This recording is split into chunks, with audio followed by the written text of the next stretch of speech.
The man standing on the summit of Broad Peak doesn't have a single finger left on his hands. He lost them all 30 years earlier, and still climbed to the roof of the Karakoram to 8,000 meters, completing the list of the 14 highest mountains on the planet. On the 18th of July, 2021, Kim Hong-bin does something no climber with a disability had ever done before him. Down below, in Korea, they're getting ready for a live broadcast and headlines about a triumph. But the summit is only the halfway point. A few hours later, one wrong move in the dark will lead him onto a sheer wall that was never his to climb. And from there, he won't come back. So, what happened on the descent? At the very top of Broad Peak stands a man who shouldn't be there. His name is Kim Hong-bin. He's 57 years old, and he has just closed out the last of the 14 8,000ers on Earth. All 14 mountains in the world above 8 kilometers are now behind him. Before him, only a handful of people had ever completed the full list, just 43 in all of history. Kim becomes the 44th and the 7th from his own country to pull it off. But it isn't only about the numbers. Kim Hong-bin climbed up here with no fingers on his hands. He lost every last one of them 30 years ago, on the other side of the world. For 3 decades, he walked into the harshest mountains on Earth, using hands an ordinary person couldn't even tie their boots with. And now, in the biting wind of the Karakoram, he's finishing something that takes able-bodied climbers a whole lifetime, and many of them never finish it at all. Down in South Korea, they're waiting for him like a national hero. Television cameras are trained on the mountains. The country has to hear the voice of the man on the roof of the Karakoram the very minute he gets there. Newspapers are holding their front pages ready for a story about willpower defeating fate. For millions of people, he stopped being just a climber long ago and became living proof that the limits of what a human being can do lie somewhere other than where we assume. But up top, it's too early to celebrate. The summit is only half the job. After it comes the long descent back down to life. The most dangerous part is still ahead of Kim, and he will never reach the foot of the mountain. But to understand how this man ended up here, at the edge of the possible, and why he kept going back again and again to places where there's almost no air, we have to rewind 30 years, to the mountain that once took nearly everything from him, and in return, made him who he became. That mountain stands not in the Himalayas or the Karakoram, but in Alaska. In 1991, Denali, the highest peak in North America, rises 6,190 meters above an icy wilderness. Kim is only 27, young, strong, sure of himself. He goes up the mountain alone and chooses a fast, light style. The less weight, the quicker the movement. Minimum gear, minimum food, minimum margin for error if anything goes wrong. And up high, at altitude, something almost always goes off plan. The climb drags on, the weather turns, the supplies run low. His strength leaks away with the warmth, and cold at that altitude doesn't forgive slowness. Kim grows weaker by the hour, and at some point, there's simply nothing left to keep moving. A passing team finds the exhausted climber on the slope. The rescue turns into a grueling ordeal. Bringing him down through a blizzard takes them around 16 hours. He survives, but at a terrible cost. Kim only comes back to consciousness 10 days later.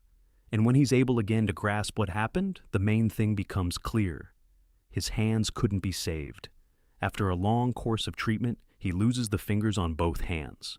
For a climber, this looks like a sentence with no way out. In the mountains, hands are everything. You hold the rope with them, the ice axe, the belay. With them you cling to life on sheer walls. A man who, in practice, no longer has them, does not survive in this world. From here, the rest seems obvious. This is where a climbing career ends. A 27-year-old with crippled hands ought to forget about the big mountains, find a quiet profession, and be grateful just to be alive. In his place, almost anyone would. Most of the people he knows, the doctors, the family, that's exactly what they expect of him. That he'll accept it, step back, and start his life over, far away from the peaks. But right here, where the story should have quietly ended, is where it truly begins. Kim refuses to accept the sentence that was handed down on his behalf. The mountains are closed to him, so everyone around him believes, but not the man himself. Later, he'll put it with surprising clarity. If it hadn't been for that accident, he would have stayed an ordinary, unremarkable climber. The disaster that took his hands strangely gave him something he hadn't had before, a reason to prove the impossible. The loss became, for him, not an ending, but a starting point. But stubbornness alone isn't enough. To return to the mountains, Kim has to reinvent the very craft of climbing, the things an able-bodied person does without a second thought. How to hold an ice axe when there's nothing to grip the shaft with, how to move along a fixed line, how to clip into a belay, how to handle a rope with palms that have no fingers left. Every familiar movement has to be rebuilt from scratch, with a workaround invented for it. He masters special devices, adapts his gear to himself, and learns to do with his body and his will what others do with their hands. A great deal in the mountains will remain out of his reach without help. At altitude, Kim depends on his companions for the simplest things: zipping up a jacket, pulling on socks, tightening what fingers would tighten in a second. You couldn't call it weakness. It's more a sober calculation. He knows exactly what he can't do on his own and builds everything else around that knowledge. Where the hands fall short, the work is done by endurance and a strength of character he has in abundance. Bit by bit, a new goal takes shape in him, far bigger than the old one, to prove, to himself and to everyone else, that an injury doesn't end a life, that a person is defined not by what was taken from them, but by what they did with it. A goal like that needs scale, and Kim aims for the maximum right away. He sets his sights on the highest peaks of every continent, a program that even the able-bodied complete only by the handful. This will be the first test of his new life's resilience, and he'll have to pass it with hands he no longer has. This test is called the 7 Summits, the highest points of each of the 7 continents: Elbrus in Europe, Everest in Asia, a snowbound massif in Antarctica, and 4 more. Kim takes it on from the late 1990s and works toward the finish for more than 10 years, continent by continent. Every mountain on the list demands something different. In one place it comes down to technique, in another to endurance, and in another, it all hinges on the simple ability to endure cold and altitude longer than an ordinary body can. The last one left is the hardest to reach: Vinson Massif, deep in the ice of Antarctica. And by early 2009, Kim closes that one out too. And so, he becomes the first person with a disability in history to complete the entire program. What able-bodied athletes treat as the pinnacle of a career, a climber with no fingers on his hands sees through to the end. And you can't chalk it up to luck anymore. It's far too consistent for that. Any one of those 7 mountains could have been the work of a whole lifetime. He collects them one after another. Meanwhile, Kim tries himself in another world too: Paralympic sport. He takes up alpine skiing and reaches the level of the national team. In 2002, his name appears on the roster for the Winter Paralympic Games in the United States. A man written off after Alaska is now representing his country at international games, on the very slopes they swore he'd never climb again. By this point, it's no longer only personal stubbornness behind him. His hometown of Gwangju and the local community become his backbone: fans, sponsors, people who believe in him and help him keep going.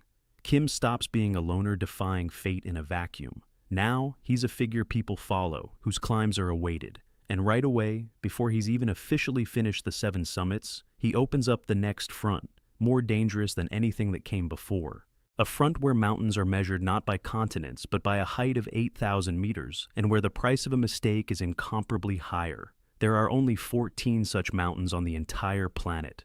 All of them are gathered in 2 mountain systems of Asia: the Himalayas and the Karakoram, and each one is a separate world of thin air, where a human being exists at the very limit. Climbing all 14 is the dream of the strongest climbers in the world, and only a few ever manage it. Before he's even closed out the 7 summits back in 2006, Kim takes on this list too. The start comes confidently. The first to give way are Gesherbrum II in the Karakoram and Shishapangma in Tibet, both above 8,000, both serious, but Kim climbs them and gains a foothold at this new altitude. In 2007, he climbs Everest, the highest point on Earth. For most climbers, Everest is the dream peak and the crowning achievement of a career. For Kim, it's only the 3rd mountain on a long list, another step on a path whose end is nowhere in sight, and all of it without fingers on his hands. What for others is hard but familiar work is twice as difficult for him. Where an ordinary climber simply shifts his grip on the rope or clips in a carabiner, Kim has to solve the same task all over again, his own way, in the cold, in oxygen starvation, when every extra effort drains precious strength. Every meter upward, he pays for more dearly than the rest. The 8,000ers are harsher than anything in his life before. There's more altitude here, more cold, less air, and far less room for error than on the slopes of the 7 summits. At these heights, the body doesn't recover. It slowly wears down with every hour up top.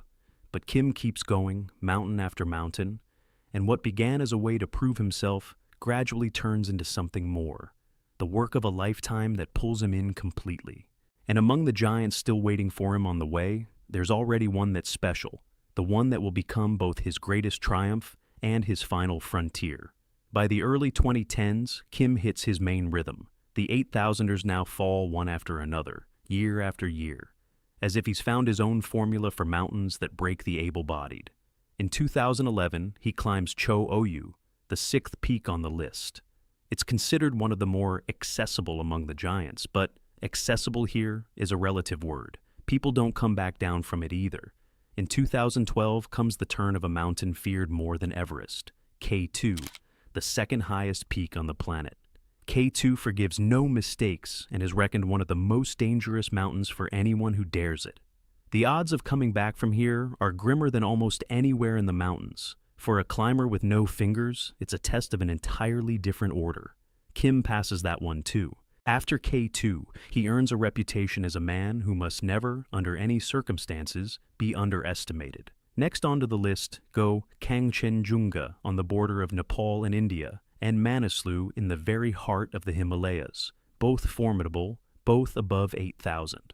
The list grows, and behind all these climbs, there's one important detail. Not a single one of them would ever be called into question. In the world of high-altitude climbing, other people's achievements are often disputed and rechecked for years. Yet no questions are raised about Kim's summits. He goes where he says he'll go, and he reaches the very top. He almost always climbs not alone, but with commercial and small expeditions, leaning on a team. There's no other way for him. It's the only sensible route up. By the middle of the decade, most of the planet's 8,000ers are already behind him, and the finish line of his years-long program starts to show on the horizon. But then one mountain in Pakistan turns him back, denying him the summit. It doesn't yet know that it will become an obsession for him, and a place he'll keep returning to until it decides his fate. Its name is Broad Peak, and it stands in the Karakoram. In 2015, Kim first sets out onto its slopes, certain he'll add another line to his growing list. But the mountain decides otherwise. The weather turns, conditions on the route grow dangerous, and somewhere around 7,600 meters, so close to his goal, he has to turn back. The summit stays unclaimed, with barely an arm's reach to go. For another climber, this would have been simply a failed expedition, one of many. But for Kim, Broad Peak turns into a personal score, an unsettled debt that gives him no peace. The mountain that turned him away is now waiting its turn, and he knows for certain he'll be back. For him, retreating doesn't mean losing. It only means he has to come again. And it wasn't just Broad Peak. Many of the 14 peaks came to Kim not on the first attempt, but on the second or the third. Where others cross a mountain off after a failure and move on, he returns, year after year, until the mountain yields. Its stubbornness raised to a principle. Strength isn't in smashing through an obstacle at once, but in coming back as many times as it takes. It led him back to the mountains after Alaska, and it's the same thing that drives him back to every unclaimed summit. But this trait has another side, still hidden from him. The very persistence that will one day bring him to the summit of Broad Peak and hand him the greatest triumph of his life will, that same day, turn against him. The readiness to go all the way and never back down from anything is good up high. And it's deadly where turning back in time matters more than getting there. But it's too soon to think about that. The return to Broad Peak is still a few years off, and first he has to close out the remaining mountains in the Himalayas, the ones standing between him and the finish. There's almost nothing left to the finish line, and Kim takes the last mountains almost without stopping. In 2017, he climbs Lhotse, the 4th highest peak in the world, standing right beside Everest, and then Nanga Parbat by one of its hardest routes. For centuries, Nanga Parbat was called the mountain that doesn't forgive overconfidence, And getting up, it isn't easy even for the most experienced. Kim gets up it. In 2018, Annapurna is added to the list, statistically one of the most dangerous peaks on the whole planet, a mountain that not everyone who climbs it comes back from. In July 2019 comes the turn of Gasherbrum 1 in the Karakoram. It's his 13th peak. Now, between him and the full list of 14 8,000ers, only a single mountain remains, and both sides have long known exactly which one. That same broad peak that turned him back 4 years earlier is waiting for its resolution. By this point, Kim is already past 50. At an age when most climbers have long since come down from the big mountains and moved on to a quiet life, he meets old age on the 8,000ers and remains, for an entire country, a living symbol of overcoming. His story long ago outgrew sport. For many, he became proof of a simple, uncomfortable idea. If a man with crippled hands climbs to places not every able-bodied person dares to set foot, then the rest of us simply don't have the right to give up too easily in the face of our own struggles. And behind this public image of a hero stands a wholly personal reckoning, a decade and a half given to a single goal. 14 giant mountains, 13 of them already conquered, thousands of hours at altitude, at the very edge of human strength. All of it now converges on one point on the map of the Karakoram. All that's left is to close out the final summit, and a path many years long will be complete. Kim prepares to return to Broad Peak, not knowing that from this slope he will never come down. The summer of 2021. This time everything is supposed to come together differently. Kim is prepared, experienced, and behind him lies a route, a decade and a half long, all but one final mountain. He joins an international expedition. Alongside him climb people from Korea, the United States, Belgium, and Canada. Different languages, different experience, but one shared goal, the summit. Kim doesn't head out for the final push alone. With him go 4 high-altitude porters, local strongmen, without whom climbing at this altitude would simply be impossible for him. A Korean television crew works alongside. The country wants to see the historic moment with its own eyes. The cameras are meant to capture the way he completes his life's work with fingerless hands. All of it is being prepared as an event of national scale. Millions will be following his every step. But the mountain lives by its own laws, and they're harsher than any plan. Conditions on the route are tough. Deep snow slows the going, draining strength with every step. Worst of all is the long ridge near the summit, narrow, sharp, stretching for nearly 2 kilometers. You can't move quickly over terrain like that. Every meter demands care and time on an 8,000er is the scarcest resource of all. The push to the summit stretches far beyond what was planned. What should have taken only a few hours turns into a far longer ordeal. The group falls behind schedule, and the precious daylight is slipping away. The very daylight needed not only to climb up, but also to make it back down before dark. Kim presses forward toward a goal that's getting ever closer. He doesn't yet know that this delay, these hours lost on the ridge, will soon become one link in a chain of events that can no longer be broken. On the 18th of July, at 58 minutes past 4 in the afternoon local time, Kim finally stands on the summit of Broad Peak. The mountain that turned him back 6 years earlier is conquered. The 14th 8,000er is closed out, and with it, the entire list he had been working toward for 15 years. In this moment, a man with no fingers on his hands becomes the first climber with a disability in the world to climb all 14 of the planet's highest mountains. His life's work is done. But the price of this triumph is written right there on the clock, almost 5 in the evening. For a summit, that's very late. Because of the deep snow and the long ridge, the climb took 7 or 8 hours more than planned, and now Kim stands up top at an hour when, by rights, he should already be halfway down. Ahead lies the whole descent over that same treacherous terrain, and there's almost no daylight left. Every minute up top is now working against him. His strength is running out too. The long, grinding climb took more out of him than it should have, and there isn't much left in reserve for the way back. On top of that, this time he doesn't even have his usual hand devices, the very ones that helped him manage his gear where palms with no fingers couldn't. On the hardest stretch of the route, he's left without that support, alone with the mountain and his own exhaustion. And now, the thing every high-altitude climber knows, but that's so easy to forget in the euphoria of a goal reached, comes into play. The statistics of the mountains are merciless. Most accidents happen precisely on the descent. When the goal is achieved, attention dulls, and the worn-out body refuses to obey.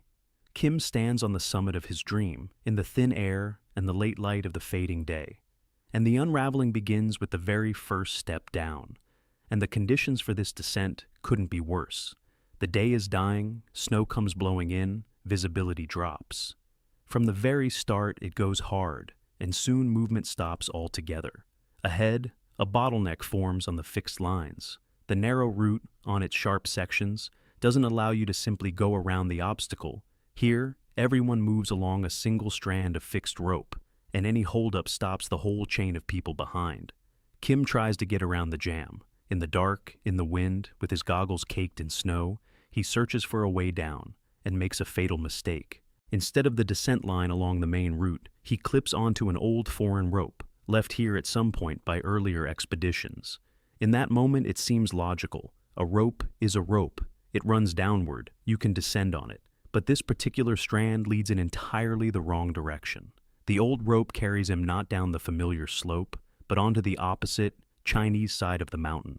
And there everything is different. Instead of a relatively passable descent, there's an almost sheer wall of snow and ice dropping away to the saddle itself. Kim ends up where he was never supposed to be, on a steep precipice, at an altitude of around 7,900 meters. In this zone, the thin air no longer lets the body recover. Every hour drains his strength, and clarity of mind melts away along with the oxygen.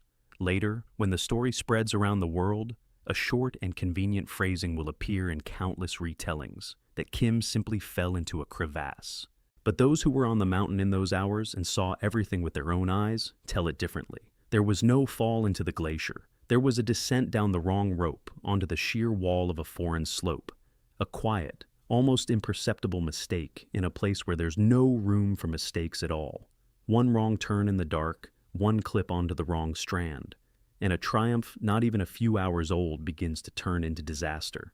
On this sheer wall, Kim finds a tiny ledge, a narrow shelf about 1 meter by 2. There's barely enough room to hold on. Here, on the almost vertical drop of the Chinese side, at an altitude where there's hardly any air, he's left one-on-one with the mountain and the descending night. He can't go any farther down the wrong rope, and he can't climb back up either. There's no choice left, only to wait for dawn. And he holds on, hour after hour in the dark, in the piercing cold, without a tent or a sleeping bag, on that same narrow shelf. It's hard even to imagine what it costs to spend a night at such an altitude for a man with whole hands. And Kim has, in effect, none. But he stays on the ledge all night, conscious, never losing his composure. Once in Alaska, another mountain had already tried to break him and failed. Now he's clinging to life again, where there's almost nothing to cling to. Toward morning, he manages the most important thing, to reach the outside world. Around 6 o'clock, he gets through on a satellite phone to an acquaintance in Korea. His words, reaching home, are striking in their simplicity and composure. No panic, no farewells. He speaks to the point. He's in trouble. He spent the night here. It's very cold. And he asks for something specific. 2 Jamars and a radio, the tools that would help him get out. Even at the very edge, on a sheer wall, after a night in the frost, he thinks like a professional looking for a way out. The call sets off a chain that, down below, unfolds far too slowly. Bit by bit, people grasp the scale of what's happened. A national hero, who's just closed out 14 peaks, is stuck on a foreign wall high up in a zone where help is almost impossible. They begin gathering those capable of climbing to him. But Broad Peak is high, the night is long, and rescuers don't appear out of thin air. While people below realize and assemble, up top, the most precious hours slip away. The hours when there was still time to make it. And that bottleneck on the fixed lines didn't arise out of nowhere either. The jam Kim was trying to get around wasn't a chance delay. Not long before, another climber on the expedition had fallen during the descent and was left hanging on the fixed ropes. Getting her off was no easy task, and it was precisely this that blocked the way down, forcing the rest, Kim included, to look for a way around in the dark. The rescuers they managed to bring up first throw their efforts into her. She's in mortal danger too, and help is needed immediately. They get her off the fixed lines only toward morning, after long, exhausting work in the cold. Only then does attention shift to Kim, and only then does the correct information about where he is reach the bottom. And up top, he's already been hanging for hours. Not because of anyone's intent. That night simply turned into chaos when several people found themselves on the brink all at once. But even after that, things don't go smoothly. At first, the rescuers are sent in the wrong direction. The data on Kim's location is muddled, and they search where he isn't actually hanging. By the time the error comes to light, more hours pass. By dawn, Kim has been holding on at his ledge for nearly 9 hours, on a sheer wall, in the frost, at an altitude where the body slowly gives out, and his reserves of strength are melting away by the minute. That day on Broad Peak, there's also a Russian group of climbers who this time had themselves turned back without reaching the summit. When it becomes clear that a man is stuck high on the wall and someone is needed who can reach him, one of them sets out upward toward the saddle. Vitaly Lazo. He climbs to where others are coming down, toward the precipice and someone else's misfortune. And here the story, for a moment, gives hope, something the big mountains rarely do. Around 11 in the morning, Lazo comes out onto the saddle and sees him. Kim is alive. After everything, after the wrong descent, after a night on the sheer wall, after long hours in the frost, he's still holding on to his tiny ledge. Noticing the man, he finds the strength to raise a hand and wave. By this point, he's spent about 15 hours on the wall, in a zone where able-bodied people don't survive, even a few. And the one who has no fingers at all is still fighting. Lazo gets to work. On the steep wall, he sets up a belay station, a point of support from which he can work and haul. The task is all but impossible, to pull an exhausted man up a sheer wall of snow and ice at enormous altitude, alone, at the end of his own strength. But there's a chance, and Lazo seizes it. Before he begins the haul, he manages to take a photo, him and Kim, the two of them, on the wall. That frame will become one of the last pieces of evidence that hope was still alive.